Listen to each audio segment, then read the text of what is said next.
My brothers and sisters, many people think happiness comes from holding on to people, holding on to validation, holding on to expectations. But let me ask you something honestly. If your happiness disappears when someone leaves, was it happiness to begin with? True freedom does not begin when others treat you well. It begins the moment your heart stops depending on being treated well. Happiness without attachment is the real freedom, and happy alone is the end of needing. Let me explain why. When your happiness is attached to people, outcomes, or approval, fear quietly enters your heart, not all at once, not dramatically. It slips in unnoticed, disguised as care, concern, or emotional investment. At first, it even feels noble. You tell yourself, you're just being human, you're just loving deeply, you're just hoping things work out. But attachment is never neutral. The moment your happiness depends on something outside of you, your inner state is no longer stable. It becomes conditional. It begins to rise and fall based on factors you do not control. And anything you do not control can be taken from you, changed, delayed, or withdrawn without warning. That possibility alone is enough to create fear. You fear loss, not because loss has happened, but because it could happen. You fear rejection, not because you are weak, but because acceptance has become necessary for your peace. You fear silence, because silence feels like threat when reassurance is required. You fear change, because change might remove what your happiness is leaning on. Fear doesn't announce itself loudly. It doesn't say, I am fear. It shows up as overthinking, as constant checking, as emotional sensitivity, as reading too deeply into tone, timing, and behavior. You start monitoring instead of living. You start anticipating pain before it arrives. And slowly, fear begins to control your decisions. You stay in conversations that drain you because walking away feels riskier than staying uncomfortable. You accept behavior you don't respect because confrontation might lead to distance. You silence your needs because expressing them could disrupt the connection you depend on. This is how attachment rewires your priorities. Instead of asking, is this aligned with my values? You ask, will this keep them close? Instead of asking, is this healthy for me? You ask, what will they think if I don't comply? Your self-respect becomes negotiable, not because you don't value it, but because peace feels more urgent than integrity. When fear is present, you tell yourself it's temporary.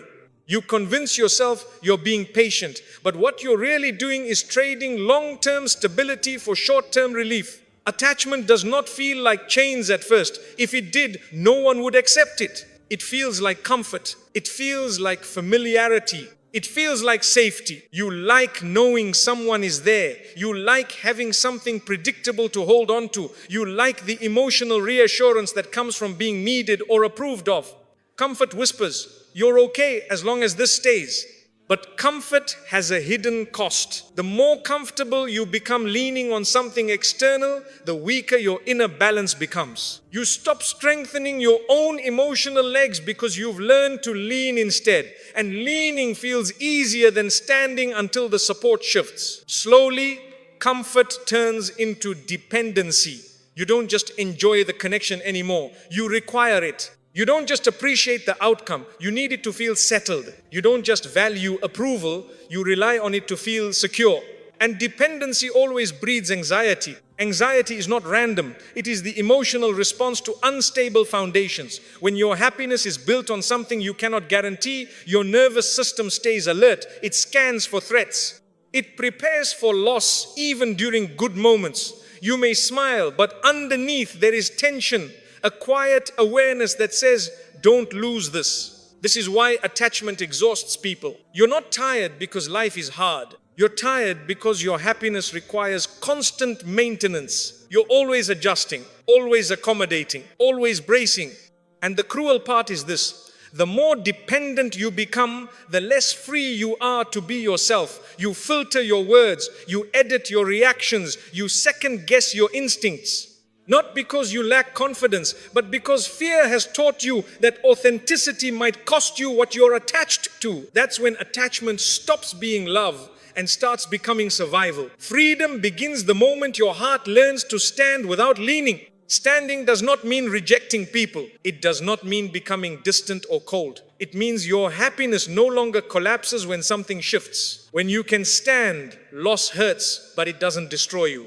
Rejection stings, but it doesn't define you. Silence feels quiet, not threatening. Change feels uncomfortable, not catastrophic. A heart that can stand does not panic at uncertainty. It understands that nothing external was ever meant to carry the weight of its peace. It enjoys connection without clinging to it. It values outcomes without being owned by them. It accepts approval without depending on it. This is not emotional detachment. This is emotional maturity.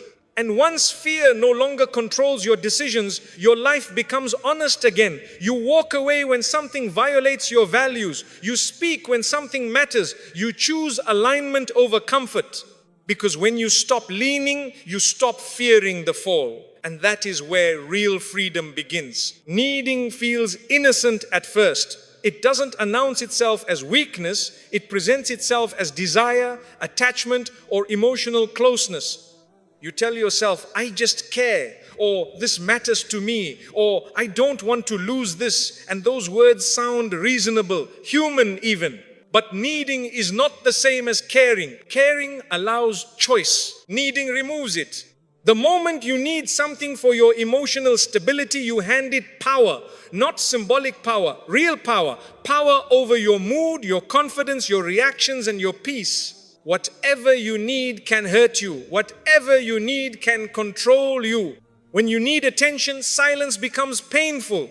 You start checking your phone more than your conscience. You interpret delays as rejection. You imagine meaning where none was intended. Your mind fills the gap because it needs reassurance to function. When you need approval, criticism cuts deeper than it should. A single comment outweighs 10 compliments. You replay words in your head.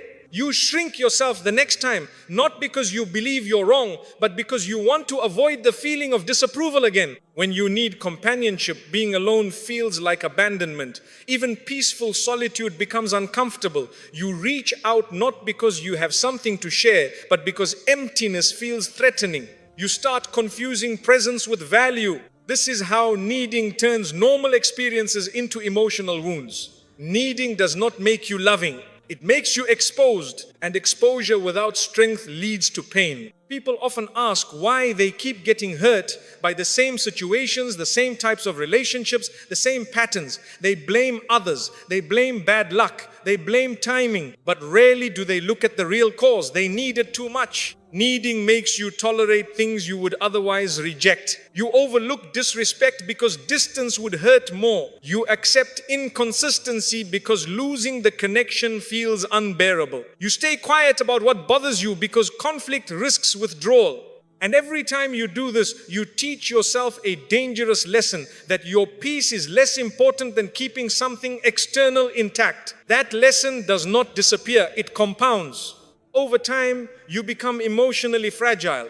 Small changes feel big. Minor disappointments feel heavy. You start living in anticipation of loss instead of presence. Even good moments carry tension because you're subconsciously protecting yourself from the pain of losing them.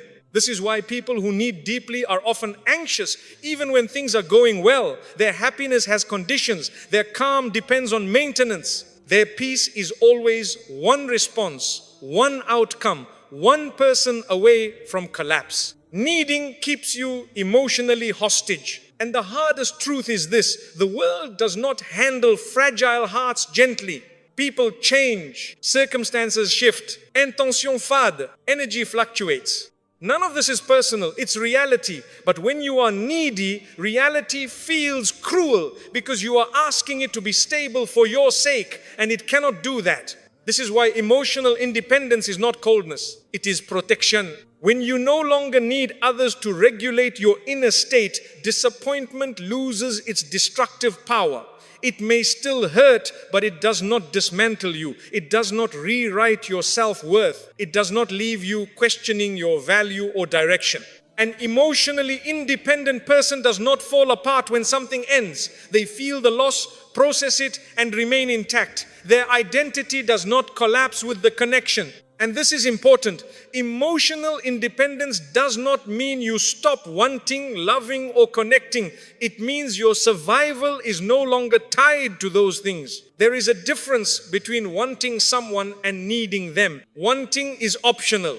Needing is compulsory. When something is optional, you can walk away without resentment. When something is compulsory, walking away feels like self-destruction. This is why people who need less are harder to hurt. They do not chase explanations. They do not beg for consistency. They do not stay where they are not valued. Not because they are arrogant, but because their inner stability does not depend on external behavior. They can observe clearly. They can decide calmly. They can leave without hatred.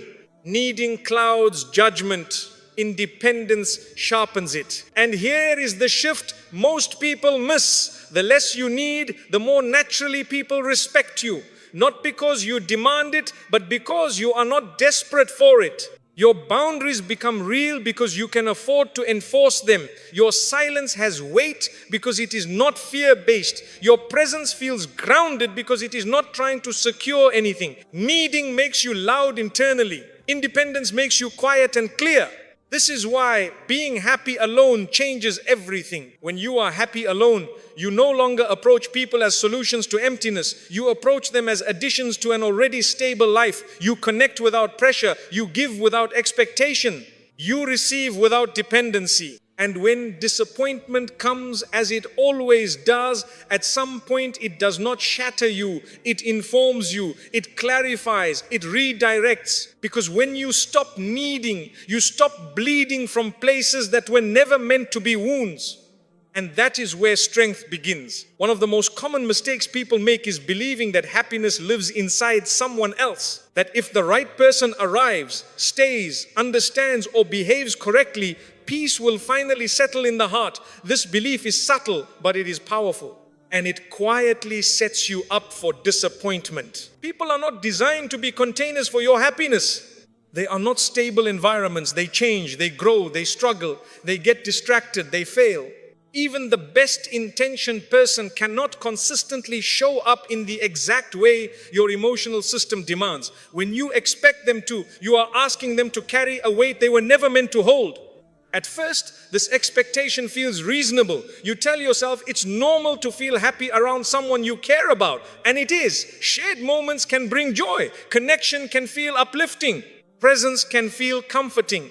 But there is a difference between experiencing happiness with someone and sourcing happiness from someone. When a person becomes your source, everything they do starts to matter too much. Their mood affects your mood. Their availability affects your calm. Their attention determines your sense of worth. You begin to monitor them instead of enjoying them. You look for signs. You analyze changes. You compare past behavior to the present.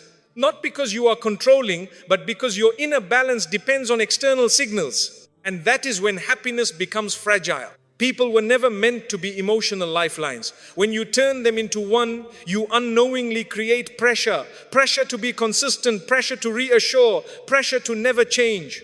Most people cannot live under that pressure, even if they care deeply. Over time, they pull back, not out of cruelty, but out of exhaustion. And when they do, you feel betrayed.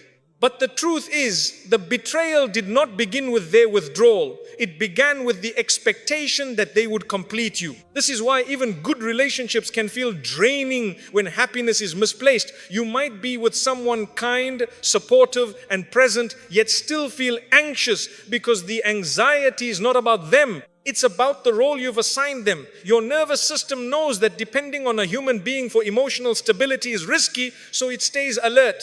This is also why people who chase happiness through others often feel empty, even when surrounded by people. The emptiness is not caused by lack of company, it's caused by lack of inner grounding. No amount of external presence can fill an internal absence. When happiness is externalized, disappointment becomes inevitable. People will say the wrong thing. They will miss cues. They will prioritize themselves at times. They will fail to meet expectations they never agreed to. And each time this happens, you feel a small fracture inside. You question yourself. You wonder if you are asking too much. You oscillate between blaming them and blaming yourself. But the real issue remains untouched. Happiness was outsourced. True happiness does not come from people, it comes from alignment. Alignment with your values, alignment with your principles, alignment with who you are when no one is watching. When your happiness is rooted there, people become companions, not anchors. Their presence enhances your life, but their absence does not collapse it. You appreciate them without clinging. You enjoy them without fearing loss. You allow them to be human without feeling destabilized by it. This shift changes how you relate to everyone. You stop expecting people to fix your moods.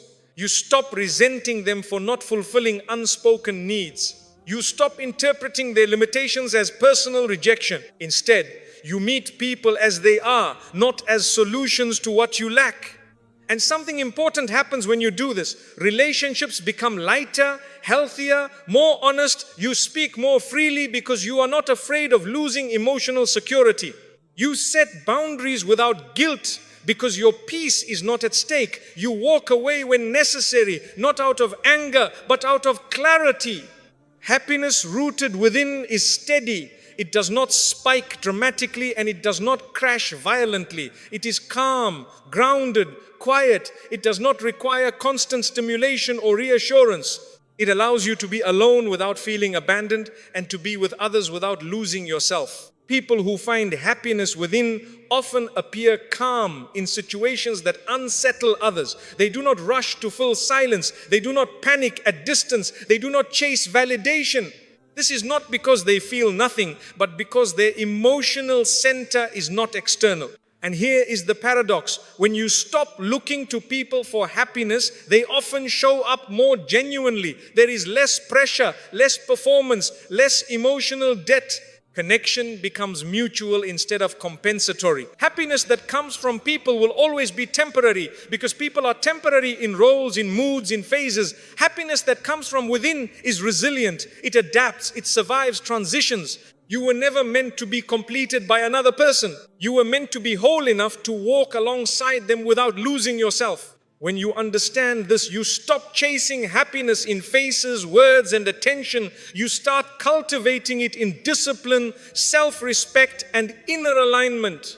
And that is when happiness stops being something you search for and becomes something you carry. Solitude has a reputation most people misunderstand.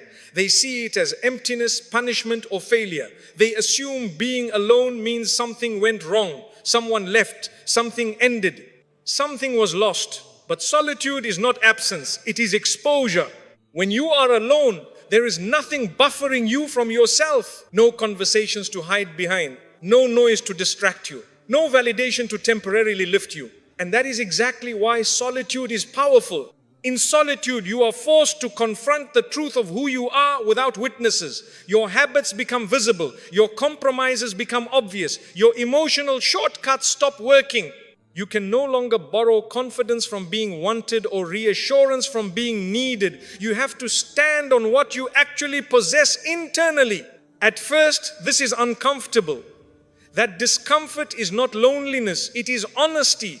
Most people avoid being alone not because they dislike solitude, but because solitude removes the illusion. It reveals where they have been betraying themselves. It exposes the moments where they said yes instead of no. It shows them how often they stayed quiet to keep peace. It forces them to feel the weight of choices they avoided owning. Solitude does not create these realizations. It simply removes the noise that was hiding them. And this is where self-respect begins. Self-respect cannot be built in constant stimulation. It requires reflection. It requires stillness. It requires the courage to sit with your own standards and admit where you abandon them. When you are always surrounded by people, it is easy to confuse approval with alignment. Solitude makes that confusion impossible. When you are alone, you start noticing patterns. You notice which interactions left you drained. You notice which behaviors you tolerated that didn't sit right. You notice how often you adjusted yourself to fit spaces that were never designed for you. These realizations hurt, but they are corrective. Pain in solitude is not damage, it is recalibration. Solitude teaches you what you are willing to accept and what you are no longer willing to compromise. It teaches you where your boundaries should have been. It teaches you the cost of ignoring your intuition. And once you see these things clearly, you cannot unsee them. That clarity changes how you move. You stop answering messages out of obligation. You stop engaging in dynamics that require self-erasure. You stop proving your worth to people who benefit from your silence. This is not arrogance. This is self-respect coming online. Self-respect is not loud. It does not announce itself. It shows up in quiet decisions, in what you walk away from without explanation, in what you no longer tolerate even when it costs you connection. Solitude strengthens this muscle because it removes the fear of being alone as a consequence. Once you learn to be alone, the threat of isolation loses its power. You no longer stay where you are disrespected just to avoid emptiness. You no longer chase inclusion at the expense of dignity. You no longer shrink your needs to keep access. You can afford to choose yourself because solitude has taught you that you survive without external reinforcement. This is why people who have spent time alone move differently. They speak less, but with more weight. They react less, but with more clarity. They do not rush decisions because they are not running from silence. They know who they are without an audience, and that knowledge is grounding. Solitude also corrects a dangerous habit: outsourcing identity. When you are always around others, it is easy to define yourself through roles: the helper, the listener, the reliable one, the agreeable one. Alone, those roles fall away. You are no longer performing. You are simply existing. In that space, you rediscover what matters to you when no one is watching, what you value, what you believe, what you refuse to compromise. This is not theoretical. It becomes embodied. It becomes instinct. And once self-respect becomes instinct, your life simplifies. You don't need to over-explain. You don't need to justify your boundaries. You don't need to seek permission to leave what violates you. Solitude teaches you that your peace is not something to bargain with. It also teaches patience. When you are alone, you stop rushing connection. You stop forcing timelines. You stop filling space just to avoid discomfort.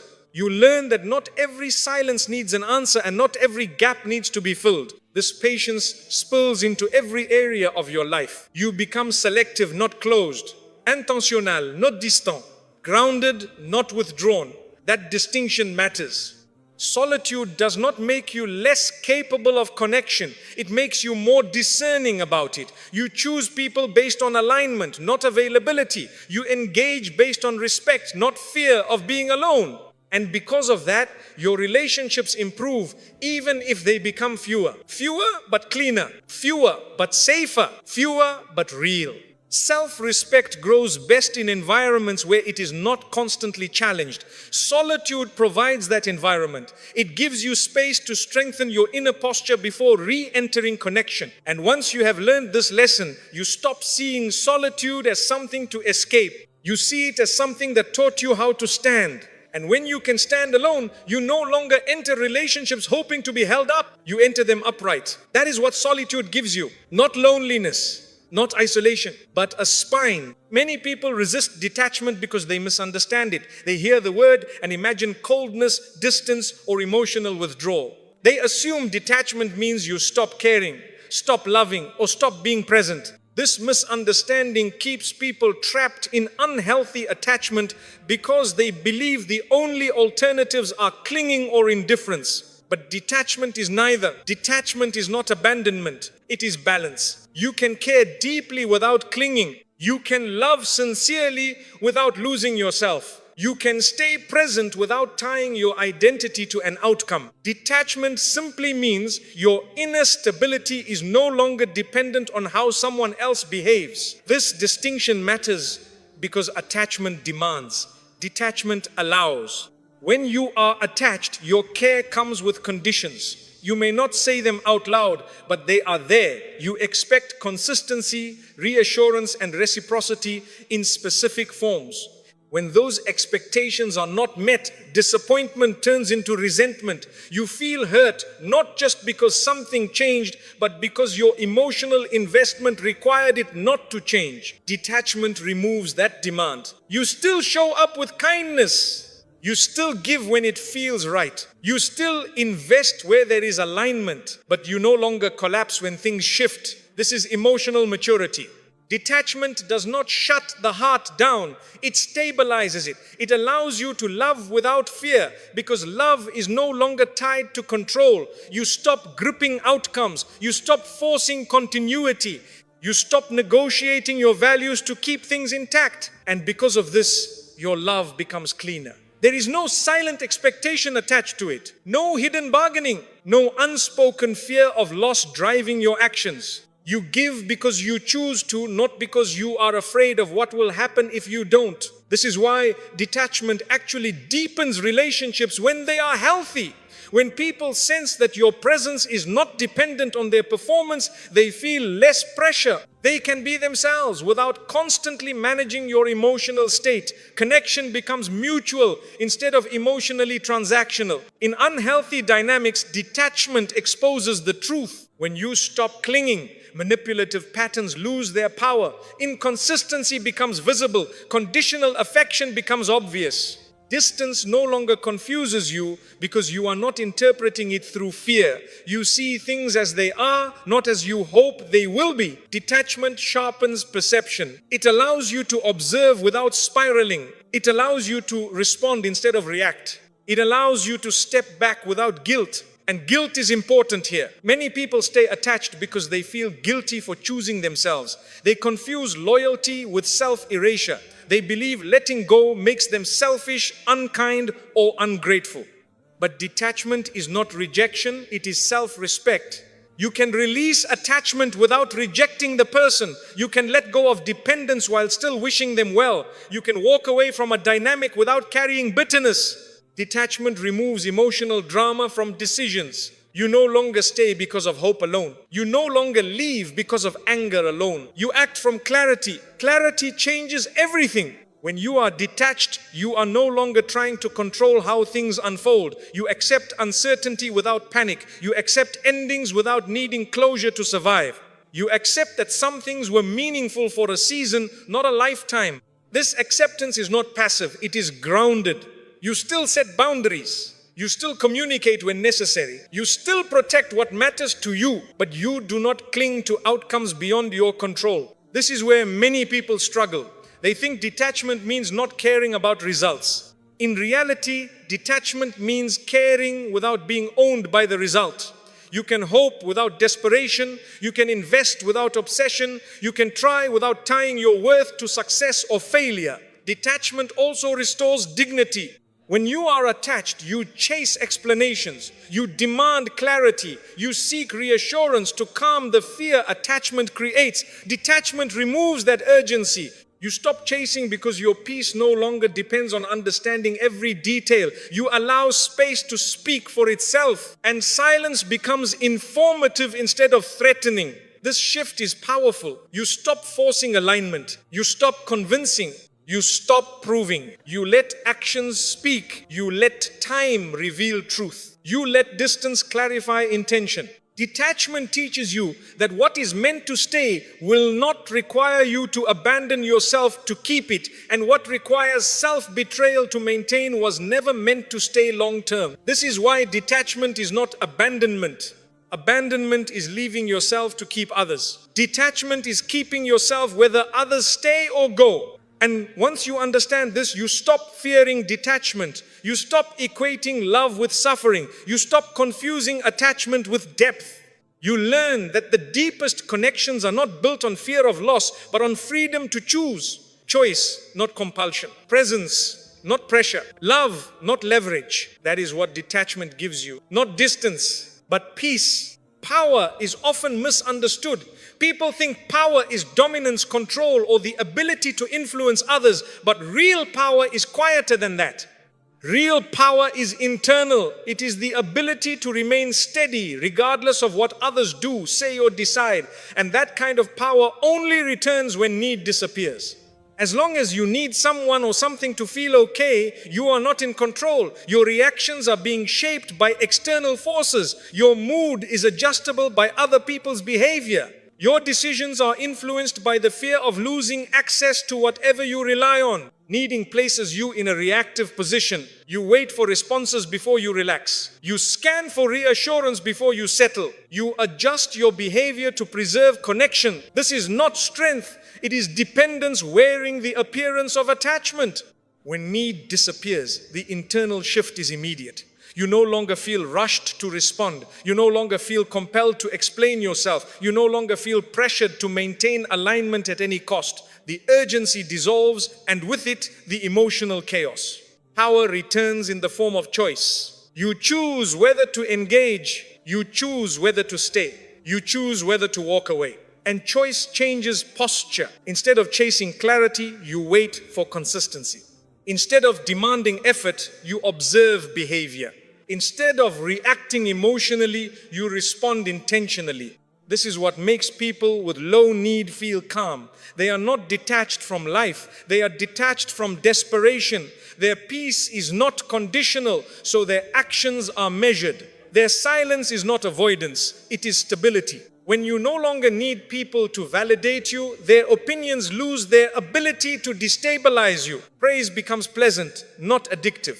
Criticism becomes information, not injury. You can take what is useful and leave the rest without internal conflict. This is emotional authority. You stop over-explaining because you are no longer trying to secure understanding to feel safe. You stop defending your boundaries because you are not afraid of losing approval. You stop chasing outcomes because you trust your ability to remain whole regardless of how things unfold. Need removal also sharpens discernment. When you don't need someone, you see them clearly. You are not projecting hope onto their potential. You are not ignoring red flags to preserve comfort. You are not interpreting inconsistency as mystery or depth. You can see behavior as it is, not as you wish it to be. Clarity is power, and clarity makes your decisions cleaner. You leave earlier instead of later.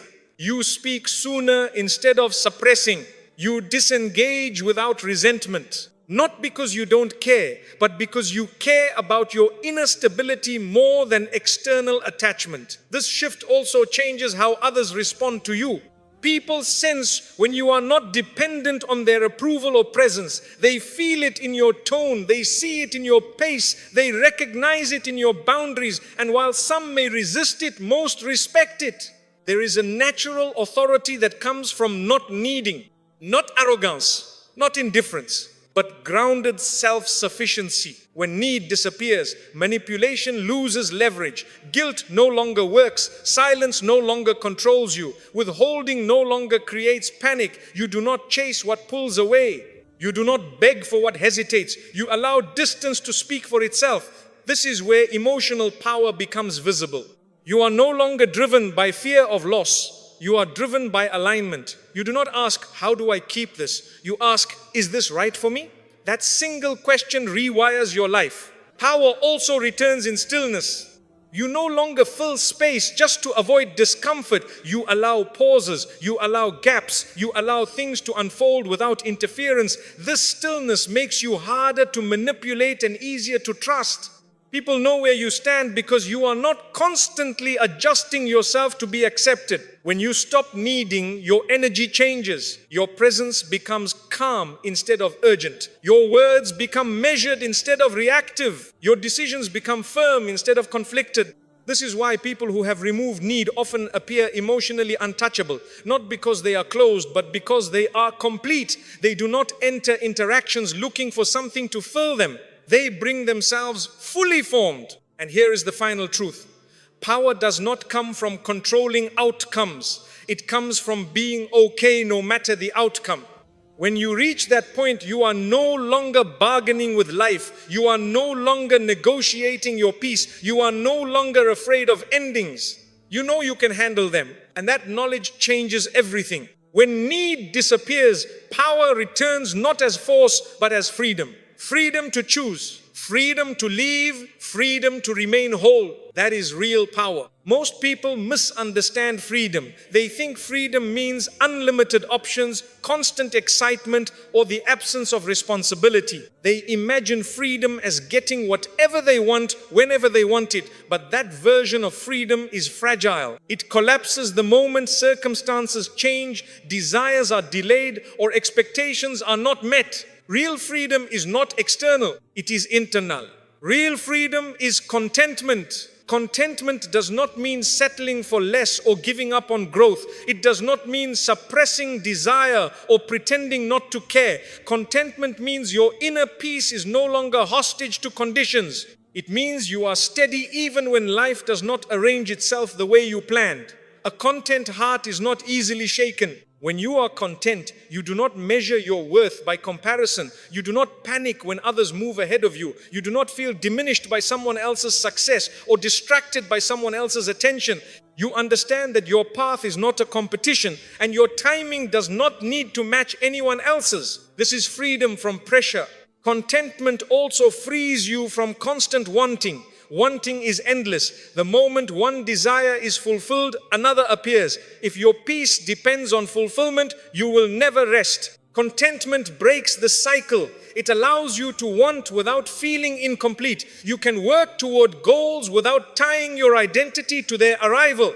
You pursue without desperation. You strive without anxiety. You grow without self-rejection. This is a powerful shift. When contentment becomes your foundation, relationships change. You no longer enter them seeking rescue from emptiness. You are not looking for someone to complete you, distract you, or validate your existence. You share your life instead of outsourcing meaning to others. This removes pressure from connection. You enjoy presence without fearing absence. You appreciate effort without demanding perfection. You accept differences without feeling threatened. Contentment makes love lighter, healthier, more sustainable. It also changes how you handle loss. Loss still hurts, but it does not destroy your sense of self. You grieve without collapsing. You remember without clinging. You move forward without bitterness.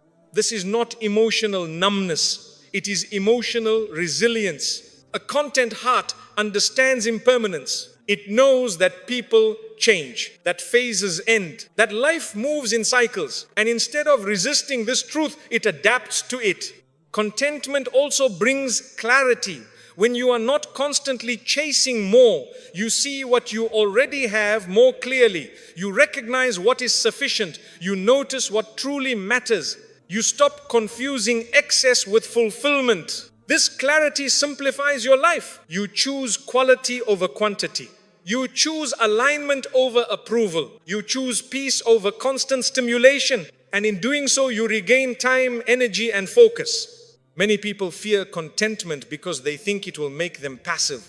In reality, contentment makes action more effective. When you are not driven by insecurity, your efforts are cleaner. You are not trying to prove anything. You are building because it aligns with who you are, not because you are trying to escape who you are. This kind of action is sustainable. Contentment also frees you from the fear of missing out. You no longer feel pressured to be everywhere, know everything, or participate in everything. You are selective, you are intentional, you are present where you choose to be. Presence is freedom. When your mind is not constantly scanning for the next thing, you can fully inhabit the moment you are in. You listen more deeply, you notice more, you experience life instead of racing through it. And here is the deepest form of freedom contentment offers. Freedom from needing. When you are content, you do not need constant reassurance to feel secure. You do not need approval to feel worthy. You do not need external validation to feel whole. Your happiness is self-sustaining. This does not make you detached from life. It makes you grounded within it.